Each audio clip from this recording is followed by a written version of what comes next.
Let's go, boy! It is that easy, chat, every single time. I don't know why you guys aren't listening, bro. I don't know why you're not listening. This is the content we live for. You put your mask on. It helps save the world and protects you from bad pulls. You guys, welcome back to the channel. Today we are going to go over all of the master set items in the Halloween event for NHL 21's Hockey Ultimate Team. We're going to break down which ones you should go for, which ones you should avoid. Also, should you do the untradeable or tradable set? I got a ton of questions on Twitch and YouTube and Twitter about, should I do the untradeable set? Should I save it for the next event and avoid these ones? We're going to break down all that stuff. Before we get into the video, though, guys, make sure you check out G Fuel. If you're trying to purchase some G Fuel, my code is boosted to 30% again until Monday. All you've got to do is use code NOSLEEVES at checkout. You'll save yourself 30% off. Twisted Candy is the play. But let's get into the video and ranking all of the master set items in the Halloween event for NHL 21. All right, so checking in at number 6, it is the 89 Linus Omar. Wow, this is a really cool card, super obscure, but regardless, a really cool card. It just, for a goaltender, unless you make an unless you pack one and it's untradeable or something like that, that's really the only scenario in which I would recommend, using him or getting him if you do make him or pack an untradeable version of him. Because if you pack a tradable one, you could sell him for a ton on the market right now. This is PlayStation. It's just so very hard, almost 400K. Oh, nice, I just sold something. Almost 400K. You could use that to buy the 89 Nylander or Panarin. There's just no way that a goaltender is going to provide the same value as a forward or defenseman. So this is the reason why he's in at number 6. Now, you combine that with the fact, A, he's a goaltender, but B, that he comes with Swarm and Heart and Soul. While Swarm is pretty good, Heart and Soul, not really one you're going to target ever. So he is a good goaltender in terms of stats. I can't take that anything away from him. He's probably the best goaltender in the game right now. But again, your goaltender is going to be mostly dependent on how you play defense. No goaltender, no matter what he's ranked, is going to be able to stop a backdoor cross crease if you leave the guy open, or a one-timer from the slot when, again, you leave him wide open. So again, guys, it is basically it's almost always on your defense. This is a great goaltender card, but it is number 6 in terms of the rankings of these master set items. Coming in at number 5 is the 89 Zack Kassian. Again, this is I've been reaching this all season long, is that, for wingers, you really want to focus on speed being the most important thing. Just the way that you can play, you can really take advantage of just flying down the boards. And, the slower the winger, obviously the less opportunity you're going to have to do that. Now, this is still a great card. I don't want to take away from the fact that this isn't a good card. 6'3", 209 means that in his defensive zone, when you combine the fact he's got 95 body checking, he's going to be able to really manhandle the puck carrier. So that has a lot of value. While his shot is decent at 92 power, the accuracy is only 86. It's just, again, you want to see a little bit higher in a master set item. Obviously, that's good standalone. His hand stats are all below, 90 in that mid-80s range, and then his synergies, not ones you really want to focus on. The Gladiator, again, there's no reason to put Gladiator on this card when he's already got almost max body checking and strength. The defensive awareness upgrade is nice, and the slap shot power is cool, but again, just not a big enough synergy to make him that valuable. Spark, however, is a good synergy, but again, I would much rather have Barrage and Distributor before you get to Spark, so that's a pass for me. So all around, just not really worth it in my opinion. If you packed him, I would sell him, and there's no chance in which I would make him using all gold collectibles. This is a kind of a worse version of the 89 Blake Wheeler card, and that Blake Wheeler card was, by far the cheapest other than Sutter, so keep that in mind. Number 4 is the 89 Colton Parayko. Now, in his own zone, 6'6", 230, elite. He's a lot like the 86 Hedman, obviously just a little bit more well-rounded in terms of stats. Has the workhorse synergy, which is nice, because acceleration for defenders, in my opinion, is almost as important as speed. I've said this a number of times. If you control the puck at the point in the offensive zone and you were to lose it or anything like that, having high-end speed is great, but if he's got 81 acceleration, it's going to take him a while to get up to that, and you're not going to be able to close the gap on a lot of fast skaters, so keep that in mind. His slap shot is great at 95 power, but the accuracy is only 82, so that's still pretty low, but it's good enough to make him an absolute potent offensive force. His other synergy, Balance, is one that you're just not going to target at all, so the synergy is just not worth it. However, the thing that makes him valuable is that he's right-handed, just not a ton of amazing right-handed defenseman cards. It's the rarest position. There's just a lot more lefties in the NHL, and it is always going to be harder to find the righties. So Keep that in mind as well. He checks in at number 4 in terms of importance and ranking of these master set items. The only way I would get him is if you got the other 3 and you're just, you're hut rich looking to get this one, because I don't even know if I would rather have this card over Chelios, and he would be the number 3 in terms of the best 3 right-handed defensemen. Number 3 is the Teuvo Teravainen with the Magician and Swarm synergies. Now, Swarm is one that is actually, has the possibility of being activated with Distributor as well, okay? So it only takes 8 to activate it, but let's just say you get Magician. I have Magician on, and I'm using this card currently. It makes the hand stats and the ability to move with the puck really, really good. 98 deking, puck control up to 96, and agility at 89, with 89 speed and 91 acceleration. I also have Distributor, so that boosts it to 92 in terms of speed. His shot is great.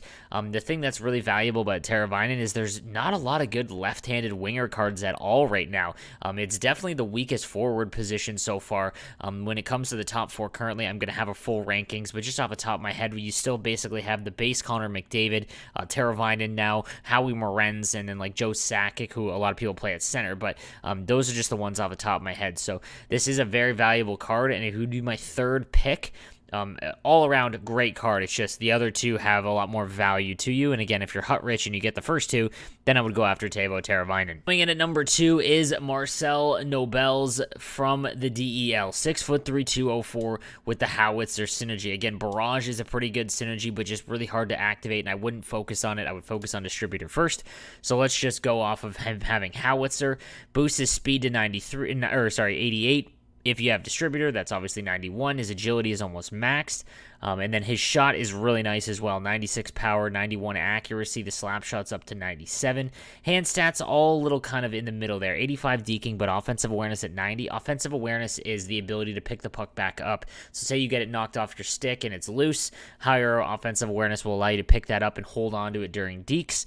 Defensive awareness at 87 is nice. Stick checking is a little low at 84, but again, that's fine. But his face-offs at 91 are key. Again, I've said this for a while now. There isn't a lot of good centermen at launch in this game that have over 90 face-offs, so that alone makes him valuable. But when you combine the fact that he's 6'3" with Howitzer, with an over 90 shot, and the fact he's got 88 body checking, and he's 6'3", he's a force in his own zone as well, and at the face-off dot. This is a better card than the Bergeron, and will last quite some time. Just with the face-off stat alone and the synergy, this card, could last on your team for a long time. If you got the untradeable version, it could be your 4th-line center in 2 months, no problem. So just keep that in mind, guys, and he would be my number 2 option, a fantastic forward and someone you should target if you're able to.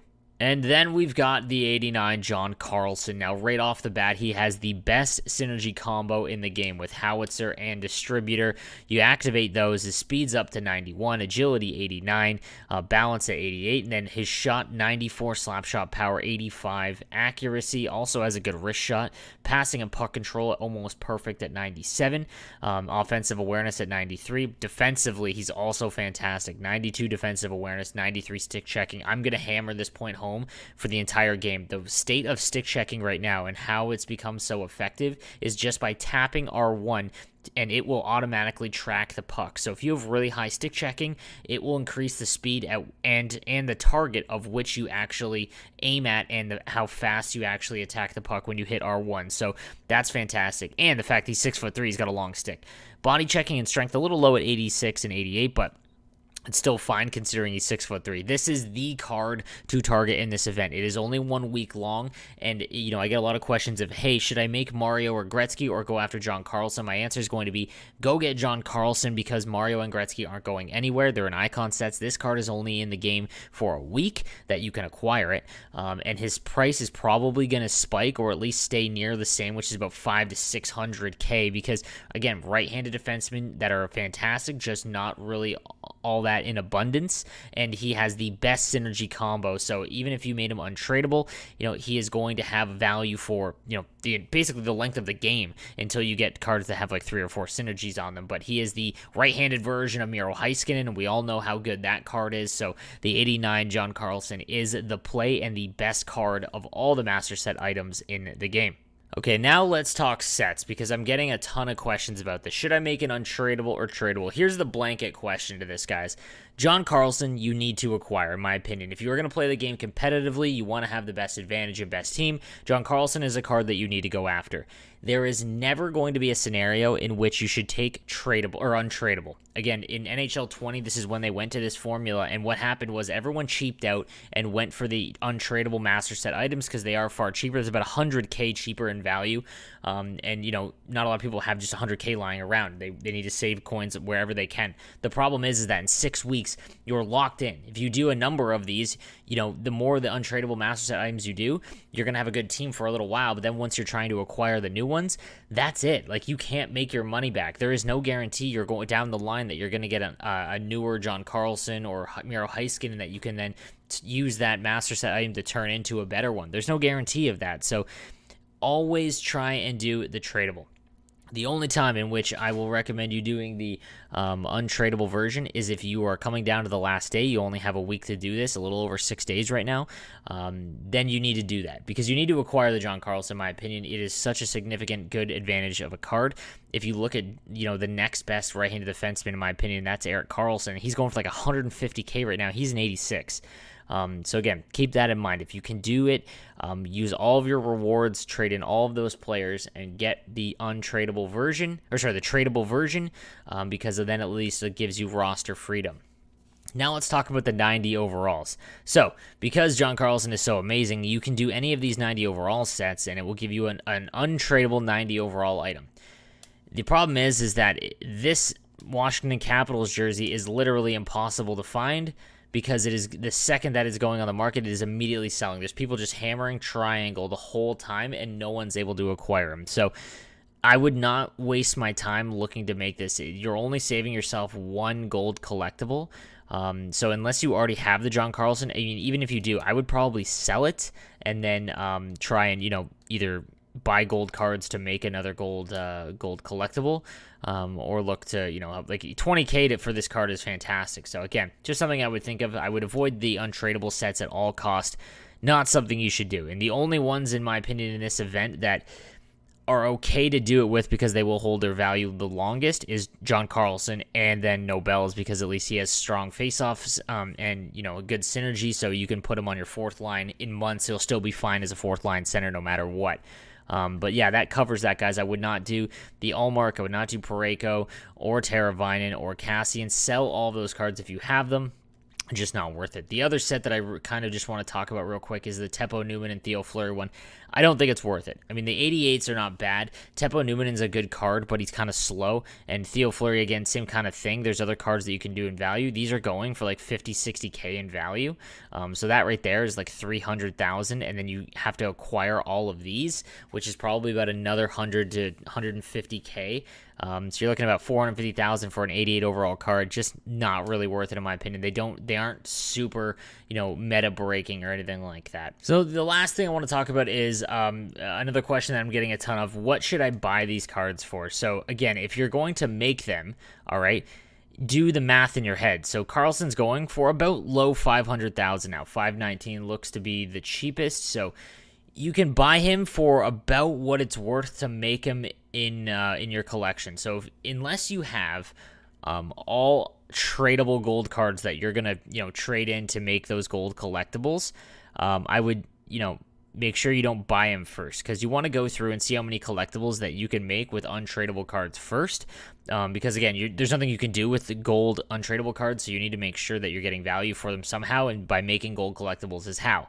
But if you have no untradables, let's say you just have tradable cards, you want to look to see if selling him and then buying him for this value is a little bit more worth it. So if he gets under 500K, that's when you need to look and see, you know, how many untradeable gold cards am I using? If you're not using that many, then you need to, I would look to try and buy him. But 500K and anything under that is what I would go for John Carlson for sure.